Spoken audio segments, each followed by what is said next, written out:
Good morning everybody. HDP first year के subject genetics यानी topic selection of Kalinga की बात करते हैं। तो हमने लास्ट वीडियो में सिलेक्शन की विधियाँ ये सारी लिखा दी थी। आज जो पहला है वो है व्यक्तिगत चयन। क्या है? व्यक्तिगत चयन। व्यक्तिगत चयन क्या होता है इसके बारे में हम थोड़ा जान लेते हैं। व्यक्तिगत चयन का मतलब होता है कि किसी पशु का बाह्य लक्षणों के आधार पर क्या किया जाए? चयन किया जाए। उसे क्या कहते हैं? व्यक्तिगत चयन। यानी बाह्य लक्षण कौन से होते हैं? जैसे पशु के सींगों को देखकर पशु के सींगों को, या अडर, ये जो अयन होती है जिसे अपन क्या कहते हैं, गादी, उसको देखकर, या फिर पशु की चमक यानी वो कैसा है, बालों को देखकर। घोड़ों में अक्सर क्या देखे जाते हैं? पूंछ के बाल। कुत्तों में क्या देखे? कान कैसे हैं। और भैंसों में क्या देखा जाता है कि जो सींग है, गादी कैसी है। ये सारी चीज़ें किसमें देखकर की जाती हैं? बाह्य लक्षणों के आधार पर देखकर की जाती हैं। तो इसकी परिभाषा क्या होती है? तो ये लिख लो। जब किसी पशु का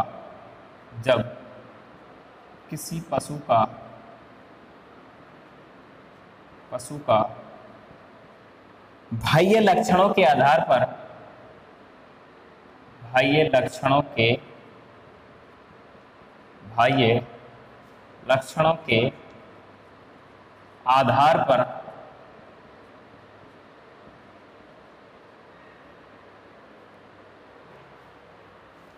बाह्य लक्षणों के ब्रैकेट में लिखो फिनोटाइप।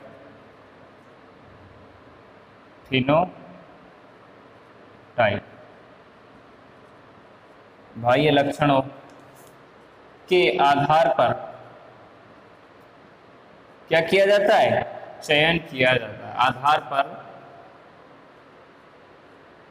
चयन किया जाता है। चयन किया जाता है। क्या कहलाते हैं? व्यक्तिगत चयन। व्यक्तिगत चयन या दृश्य चयन भी बोल देते हैं। दृश्य चयन भी दृश्य चयन कहते हैं।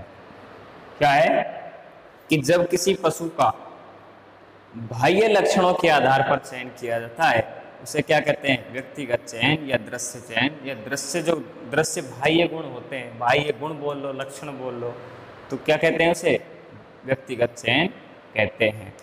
इसका तो दूसरा बिंदु है या पॉइंट है, यह है कि जब किसी पशु का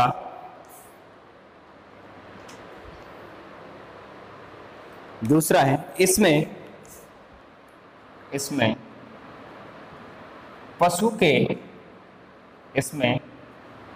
पशु के बाह्य लक्षणों के साथ साथ क्या कर लिया जाता है?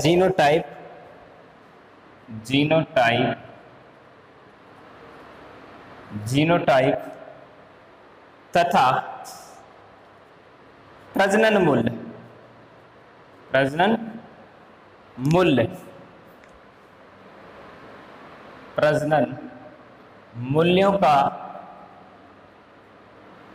मूल्यों का या मूल्य के बारे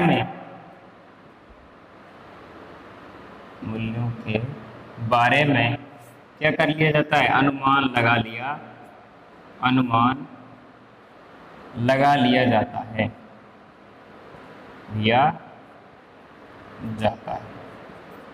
क्या है? इसमें पशु के बाह्य लक्षणों के साथ साथ क्या है कि इसमें पशु के बाह्य लक्षणों के साथ साथ बाह्य, जैसे कि सींगों में अभी बताया ना, सींगों के बारे में, उनके साथ साथ क्या? जीनोटाइप यानी जो जीन है।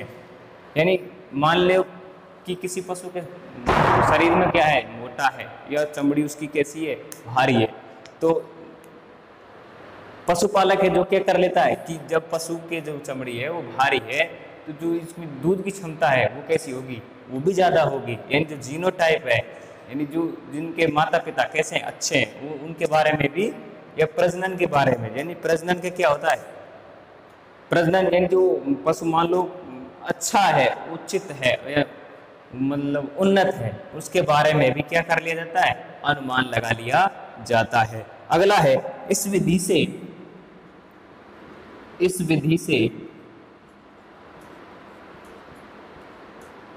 या इस विधि द्वारा किसी पशु का चयन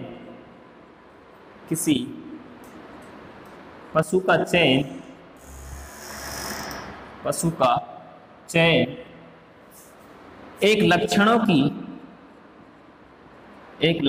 की सूची के आधार पर किया जाता है।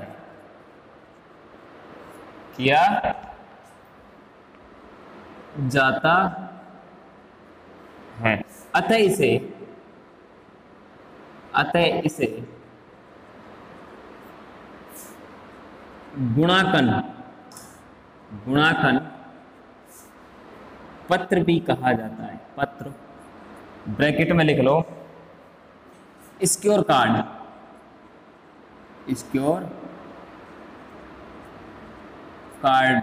भी कहते हैं। क्या कहते हैं, गुणाकन या स्क्योर कार्ड। पूछ लिया जाता है 1 नंबर की परिभाषा कभी कभार कि इस विधि द्वारा, कि गुणाकन पत्र क्या है, गुणाकन पत्र विधि किसे कहते हैं। तो इसमें क्या है, इस विधि द्वारा किसी पशु का चयन, पशु का जो चयन है वो किससे, एक लक्षणों की सूची के आधार पर किया जाता है। इसे क्या कहते हैं, गुणाकन पत्र या स्क्योर कार्ड भी कहते हैं। आगे जो बात आती है वो है कि व्यक्तिगत चयन है, इसके लाभ क्या है। ठीक है, ये समझ में आ गया होगा, व्यक्तिगत चयन के लाभ।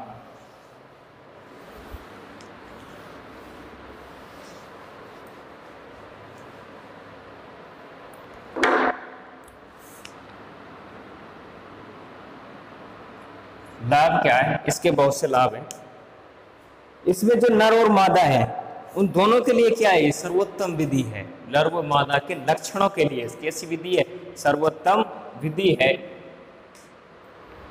इस विधि को अपनाने से कम समय में क्या है, कम समय में क्या है, काफी अधिक संख्या में क्या करवा दिया जाता है, पशु उत्पन्न किए जा सकते हैं। यानी एक समय में काफी, जो कम समय में काफी अधिक संख्या में क्या कर सकते हैं, संतान उत्पन्न कर सकते हैं।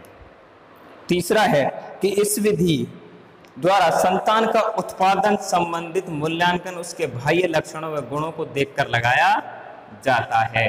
बाह्य लक्षण है, बाह्य लक्षणों के आधार पर लगाया जाता है। तो इस विधि में जो संतान यानी जो मान लो किसी पशु को क्या है कि उसकी जो अडर है, यानी अडर कैसी है, अच्छी है, यानी डेवलप है, यानी वो विकसित है, उसके आधार पर क्या किया जा सकता है, उसका अनुमान लगाया जा सकता है। तो पहला लाभ क्या है, नर व मादा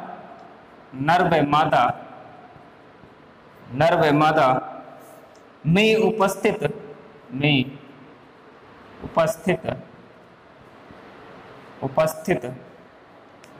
गुणों के चयन के लिए, उपस्थित गुणों के चयन के लिए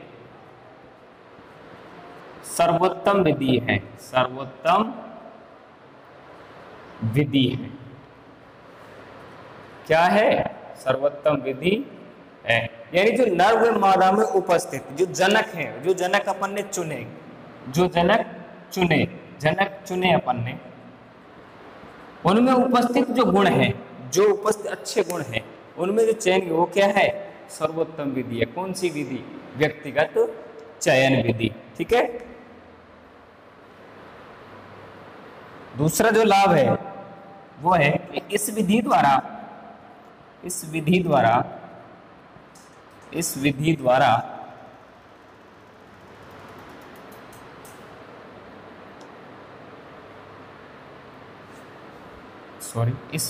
को अपनाकर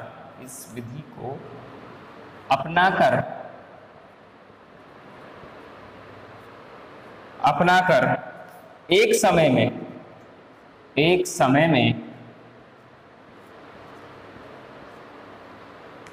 में तथा कम समय में काफी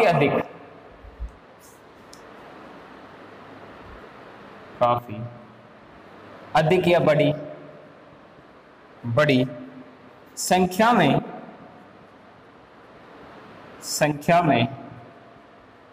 पशुओं का चयन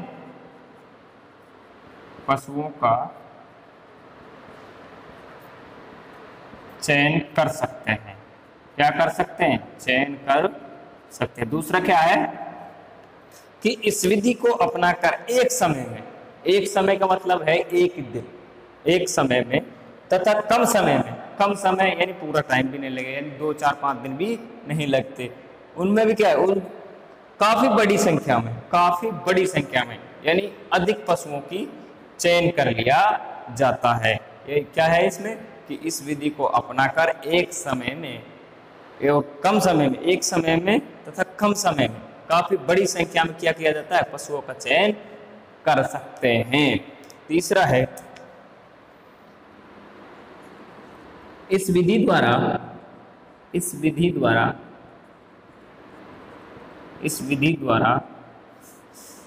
पशु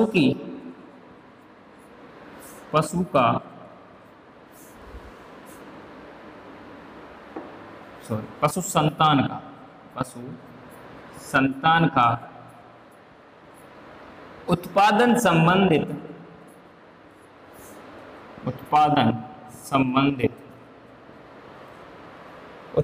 संबंधित मूल्यांकन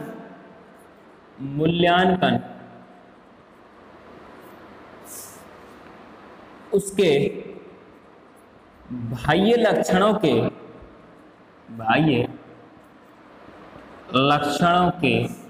या गुणों को देखकर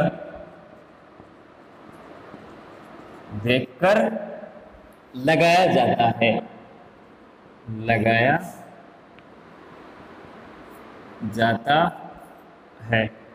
क्या किया जाता है कि इस विधि द्वारा पशु संतान का यानी जिस पशु से जो संतान उत्पन्न हुई, यानी पशु को देखकर जिससे उत्पन्न हुई उसको देखकर जो संतान का उत्पादन है, संतान यानी जिस पशु का संकरण से जो उत्पन्न संतान हुई उस संतान का जो उत्पादन संबंधित मूल्यांकन, उत्पादन संबंधित बोल सकते हैं, जैसे कि भैंस में देख लो कि दूध उत्पादन और बकरियों में मांस उत्पादन,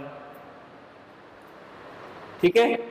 ये जैसे संबंधित मूल्यांकन उसके बाह्य लक्षणों किसके, जनक के, यानी जो पशु चुना उसकी जो संतान है उसके बाह्य लक्षणों के आधार पर ये उसके बाह्य लक्षणों को देखकर क्या किया जा सकता है, मूल्यांकन लगाया जा सकता है।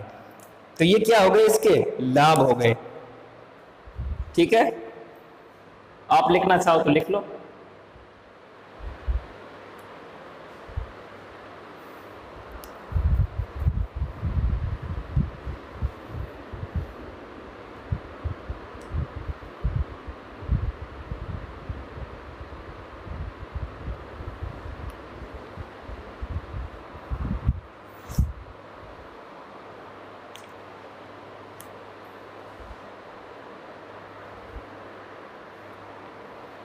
अब बात करते हैं इनकी हानि, यानी क्या है व्यक्तिगत चयन से लाभ तो क्या हो गए, यानी इसके क्या तो लाभ है, लाभ हमने लिख लिए।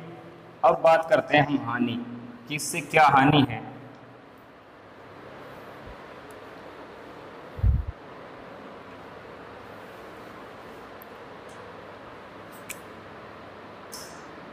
हानि या त्रुटि भी बोलते थे, हानि या त्रुटि। त्रुटि क्या है कि इसमें पशु के जो बाह्य लक्षणों को देखकर किया जाता है। जो पशु के जो इसका चयन कैसे करते हैं, बाह्य लक्षणों के आधार पर चयन करते हैं। लेकिन जो जीनोटाइप है उनका क्या किया जाता है, सिर्फ अनुमान लगाया जाता है, ना कि उनको अंदर से देखा जाता है कि ये पशु कैसा है। यानी पहले जो है इसमें वो पहला क्या है कि इसमें जो इसका जो चयन है वो बाह्य लक्षणों के आधार पर किया जाता है, जबकि जीनोटाइप को संगठन के आधार पर नहीं किया जा सकता। पहला क्या है कि इस विधि में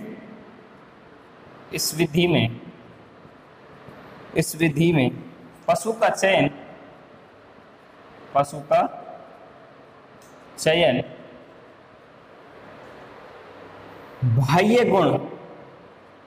बाह्य गुण या लक्षण के आधार पर किया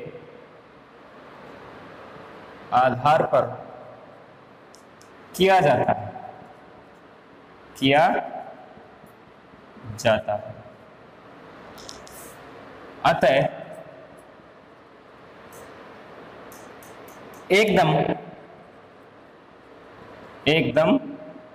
सही जीनोटाइप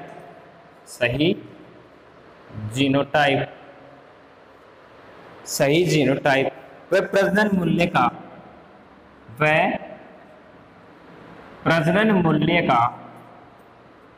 पता नहीं लगता।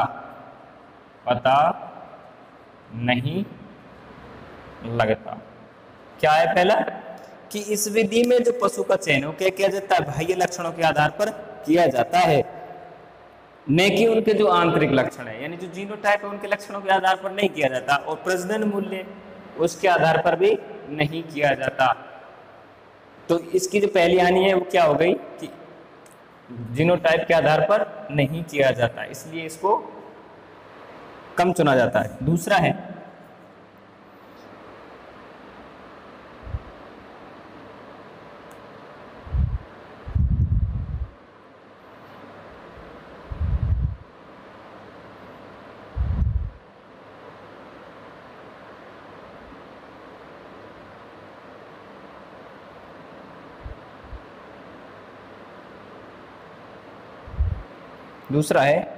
जब नर व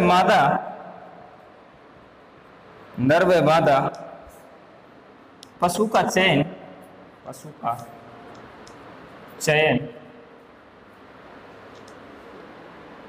जनक के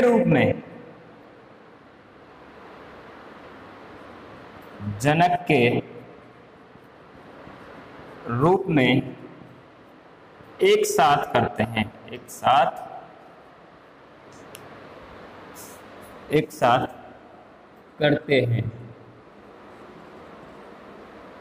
एक साथ करते हैं, तो यह विधि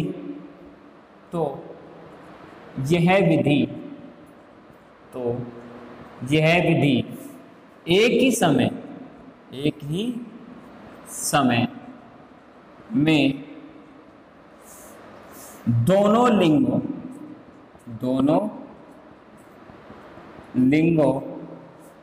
में दोनों लिंगों के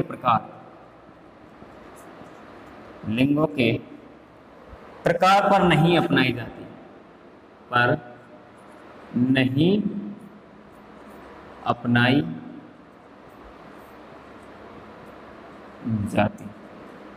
जैसे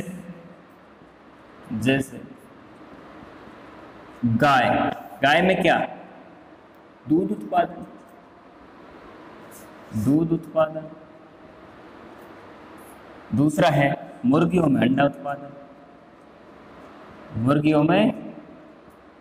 उत्पादन आदि। क्या है कि जब नर व मादा पशु का चयन जनक के रूप में एक साथ करते हैं, एक साथ करते हैं, तो ये विधि एक ही समय में दोनों लिंगों के प्रकार में नहीं की जा सकती, नहीं अपनाई जा सकती। जैसे गाय में क्या है, दूध उत्पादन, दूसरा क्या है, मुर्गियों में क्या है, अंडा उत्पादन। ये दोनों लिंगों में नहीं अपनाई जा सकती। ठीक है। तीसरा है पशु के गुणों पशु के गुणों का अभिलेख का अभिलेख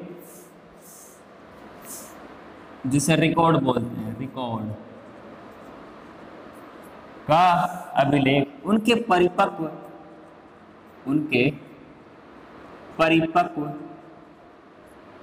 हो जाने के बाद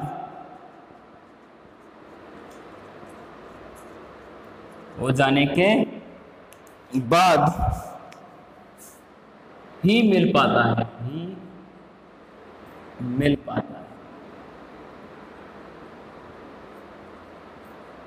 क्या है, तब तक चयन हो चुका होता है। तब तक क्या किया जाता है, चयन कर लिया जाता है, तब तक चयन हो चुका होता है,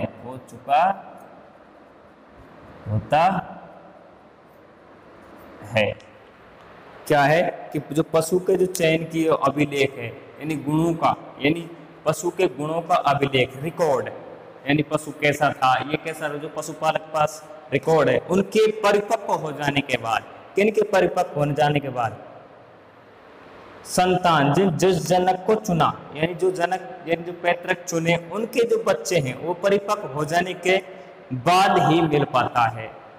जो संतान है वो क्या उनके बाद मिल पाता है, तब तक क्या हो चुका होता है, चयन हो चुका होता है, उस पशु का चयन, सिलेक्शन कर लिया जाता है।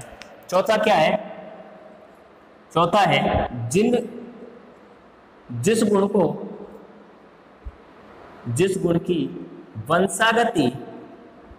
की वंशागति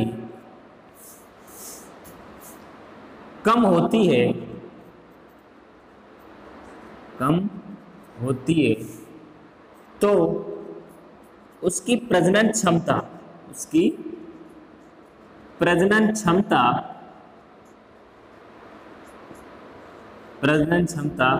कम अंकित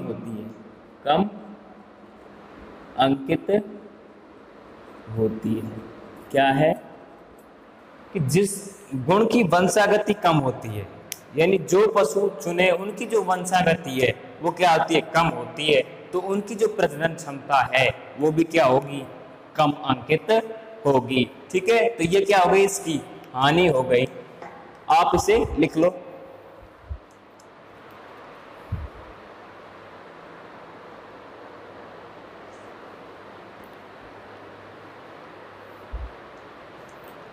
अगली जो चयन की विधि है वो है वंशावली चयन, यानी पेडिग्री। क्या है, पेडिग्री सिलेक्शन क्या होता है, इसके बारे में हम कल विस्तार से चर्चा करेंगे। आज के लिए इतना ही काफी है।